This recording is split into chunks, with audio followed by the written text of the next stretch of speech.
On page 16 of a Google search, Luke Auld-Thomas saw something impossible. He wasn't looking for lost cities. He was a PhD student at Tulane University, hunting for environmental data, LIDAR scans of Mexican forests used to study tree canopy density. The data had been sitting online since 2013, compiled by a Mexican environmental monitoring organization. Public, accessible, overlooked.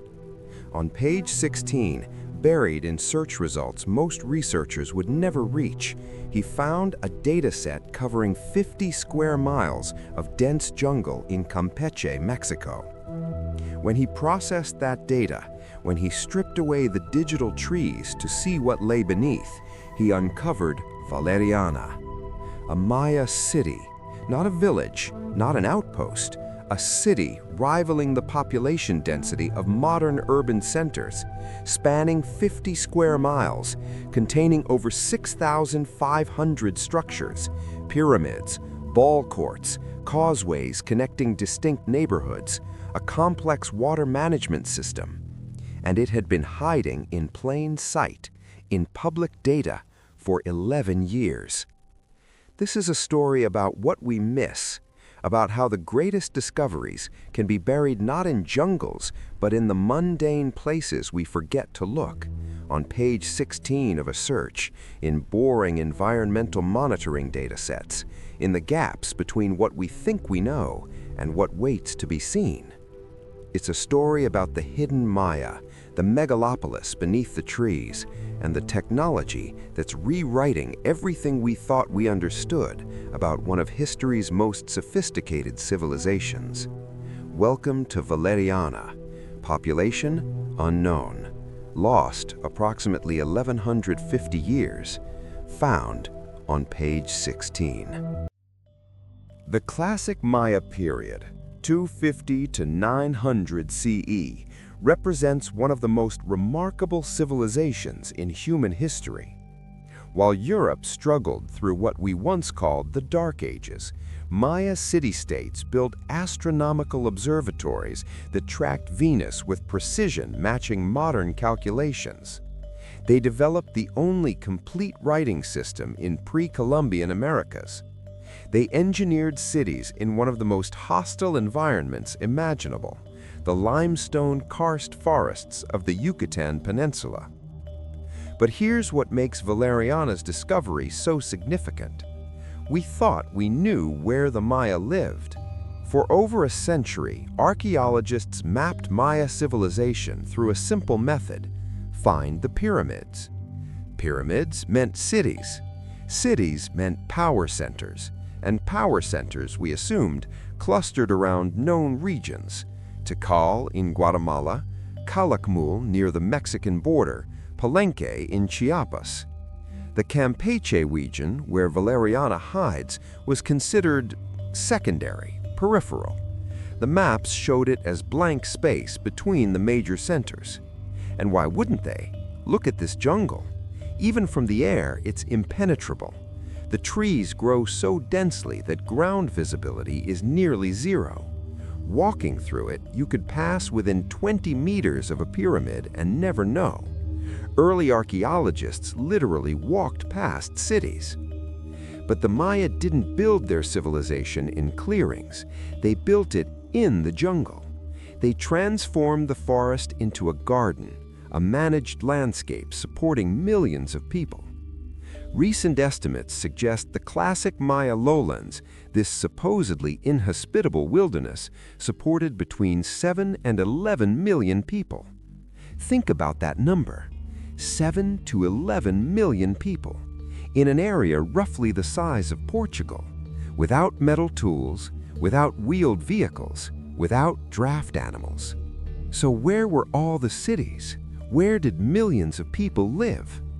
The answer, as Luke Auld-Thomas discovered on page 16, was everywhere. They were under the trees, under the assumption that we'd already found the major sites, under data that no one thought to examine for archaeology. The Maya weren't peripheral, our maps were.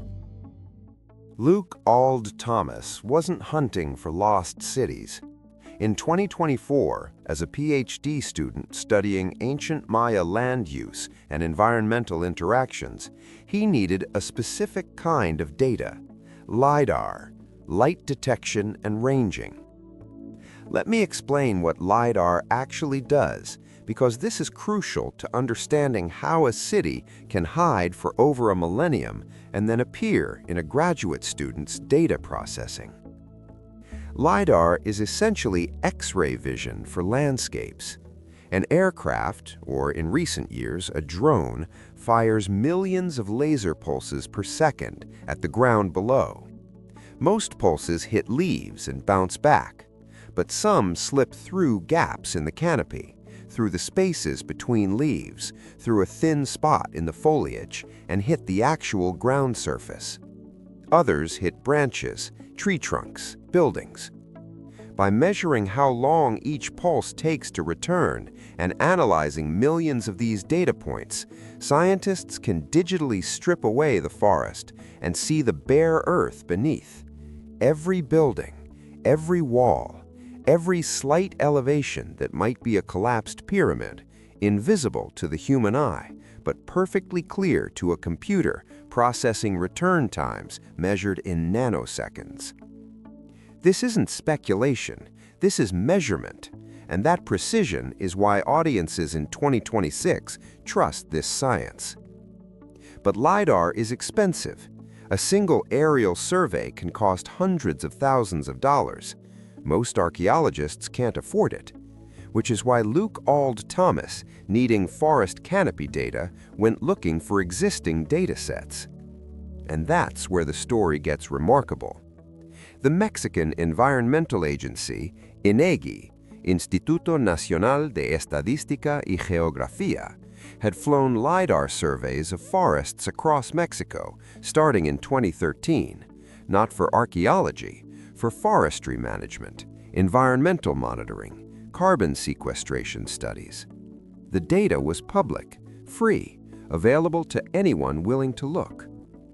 On page 16 of his search, Luke found a dataset covering an area of Campeche that, as far as he could tell from published archaeology literature, had never been systematically surveyed.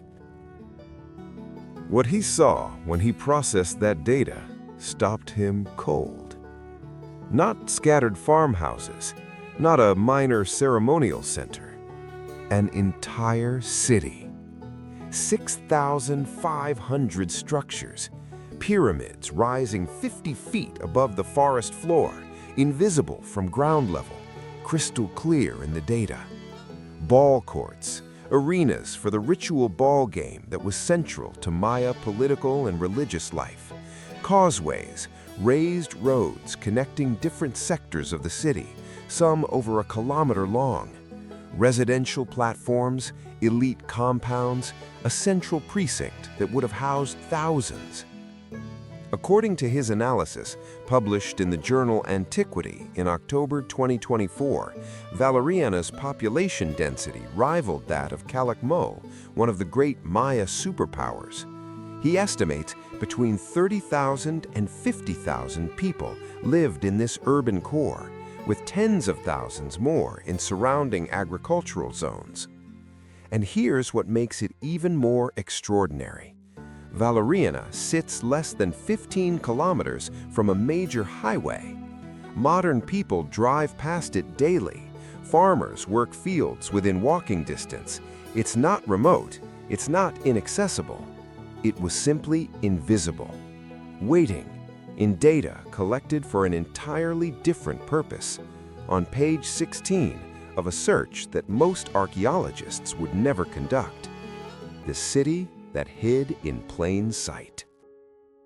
When archaeologists analyze a LIDAR-revealed city, they're looking for patterns. Not just, there's a building, but what kind of building, what its position tells us about social organization, what the entire layout reveals about how this civilization actually worked. Valeriana's layout suggests a city divided into two major sectors connected by causeways. The western sector appears more residential, platforms supporting wooden structures, family compounds, workshops. The eastern sector shows the hallmarks of Maya elite architecture, larger pyramids, ball courts, ceremonial plazas. But here's what's fascinating. Valeriana doesn't fit the classic Maya pattern of a single dominant pyramid surrounded by lesser structures. Instead, it has multiple large pyramids, multiple ball courts, multiple elite compounds. This suggests a different kind of political organization, possibly multiple ruling lineages sharing power, rather than a single dynastic family controlling everything. According to Dr. Marcello Canuto, director of Tulane's Middle American Research Institute and one of the lead investigators, Valeriana represents what he calls a dense, complex urban landscape that rivals the great Maya centers. But there's a deeper mystery here. Why don't we have texts from Valeriana? The Maya were prolific writers. They carved their history into stone stelae, painted it onto ceramics, recorded it in bark paper books. Major cities advertised their power through inscriptions. Valeriana has structures that would have supported such monuments, but if they exist, they're still under the jungle, waiting for ground surveys. Or perhaps Valeriana's power was expressed differently, through economic control rather than military might, through managing trade routes rather than conquering neighbors. The leading theory proposed by Auld-Thomas and his colleagues suggests Valeriana flourished during the late Classic period, 600 to 800 CE, when Maya civilization reached its peak population. The architectural styles visible in the LIDAR data match this time frame. But why did we miss it? The answer isn't just the jungle. It's that Valeriana likely collapsed during the classic Maya collapse, the period between 800 and 1000 CE, when major cities were systematically abandoned. By the time Spanish conquistadors arrived in the 1500s, Valeriana had been forest for 500 years. Colonial records never mentioned it. Modern settlement patterns never disturbed it. It simply vanished into time. An alternative theory, supported by some archaeologists, suggests Valeriana might be even older, a pre-classic foundation that grew into a classic powerhouse. Ground excavation would settle this, but so far no team has conducted on-site surveys. The discovery is too new, the implications still being processed. What we know for certain is this: one of the largest Maya cities ever found was discovered not through expensive expeditions or decades of ground surveys, but by a graduate student using free data on page 16 of Google. Valeriana's discovery reverberates far beyond Maya archaeology. It forces a fundamental question: what else are we missing? Globally, governments and research institutions have collected LIDAR data for non-archaeological purposes: forest management, urban planning, infrastructure development. That data sits in repositories, accessible but unexamined by archaeologists who assume the important sites have already been found. Auld-Thomas's discovery suggests we're at the beginning, not the end, of Maya archaeology. He estimates that only 10 to 15% of the Maya lowlands have been surveyed with LIDAR. The rest remains beneath the trees. But there's a deeper echo here. In our own lives, in our own work, how often do we stop searching on page 1? How many breakthroughs wait on page 16, in the mundane data no one thinks is interesting, in the spaces between what's obvious and what's overlooked? The Maya built one of history's greatest civilizations in what we considered black space on the map. Their cities thrived where we saw only jungle. Their millions lived where we documented only trees.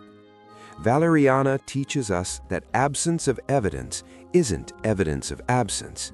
It's evidence that we haven't looked carefully enough, haven't scrolled far enough, haven't questioned our assumptions about what's possible in the places we think we've already explored. So what echoes do you hear from Valeriana? Is it a reminder that great discoveries require not expensive tools, but fresh eyes willing to examine overlooked data? Is it evidence that our historical narratives are incomplete, that civilizations we think we understand might be far larger, far more complex than we've recognized? Or is it something simpler, a humbling acknowledgement that the forest keeps its secrets until we're ready to ask the right questions? Valeriana waited 1,100 years beneath the trees. Then it waited 11 more in data no one examined on page 16 of a search most researchers would never conduct. It waited for Luke Auld-Thomas to scroll just a little further.